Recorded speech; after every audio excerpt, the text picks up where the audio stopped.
পার্থক্যটা গড়ে দেয় আসলে কিসে? বলছিলাম মেডিকেল অ্যাডমিশনের কথা। যারা মেডিকেল অ্যাডমিশনের পরীক্ষা দেয়, ভর্তি যুদ্ধে অবতীর্ণ হয়, মোটামুটি সকল স্টুডেন্টই তথাকথিত ভালো স্টুডেন্ট।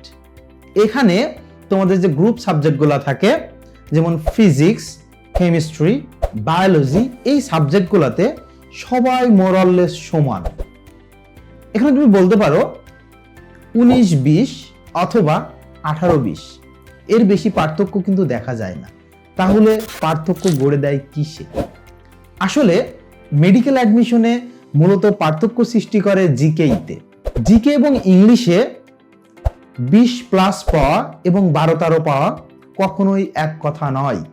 তাই জিকেইতে 20+ নাম্বার পেতে এখনই এনরোল করো আমাদের মিশন জিকেই কোর্সে।